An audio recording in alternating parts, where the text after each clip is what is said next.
Though we may keep a little quiet about this, especially when young, we tend deep down to be rather hopeful that we will eventually manage to find perfection in a number of areas. We dream of one day securing an ideally harmonious relationship, deeply fulfilling work, a happy family life, and the respect of others. But life has a habit of dealing us a range of blows and leaving nothing much of this array of fine dreams save some shattered and worthless fragments. It's at moments of disillusion that we might turn our minds to a concept drawn from Japanese philosophy, and in particular from the Zen Buddhist approach to ceramics.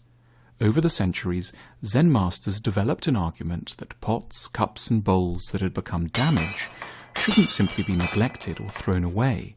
They should continue to attract our respect and attention and be repaired with enormous care. This process symbolizing a reconciliation with the flaws and accidents of time, intended to reinforce some underlying themes in Zen.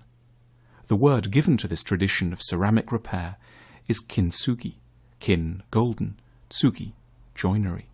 It means quite literally to join with gold.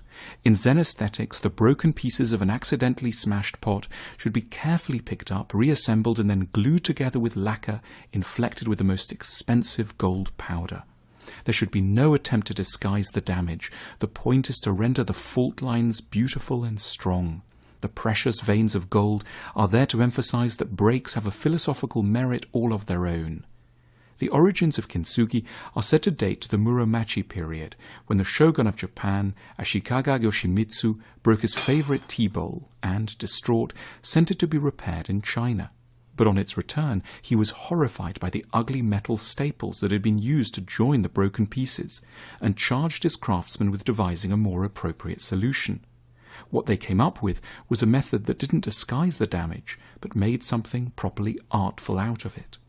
Kintsugi belongs to the Zen ideals of wabi-sabi, which cherishes what's simple, unpretentious and aged, especially if it has a rustic or weathered quality. A story is told of one of the great proponents of wabi-sabi, Sen no Rikyu. On a journey through southern Japan, he was once invited to a dinner where the host thought he would be impressed by an elaborate and expensive antique tea jar that he had bought from China. But Rikyu didn't even seem to notice this item, and instead spent his time chatting and admiring a branch swaying in the breeze outside. In despair at this lack of interest, once Rikyu had left, the devastated host smashed the jar to pieces and retired to his room. But the other guests more wisely gathered the fragments and stuck them together through kintsugi. When Rikyu next came to visit, the philosopher turned to the repaired jar and, with a knowing smile, exclaimed, "Now it's magnificent." In an age that worships youth, perfection, and the new, the art of kintsugi retains a particular wisdom as applicable to our own lives as it is to pots. The care and love expended on the shattered pieces should also encourage us to respect what is damaged and scarred, vulnerable and imperfect, starting with ourselves and those around us.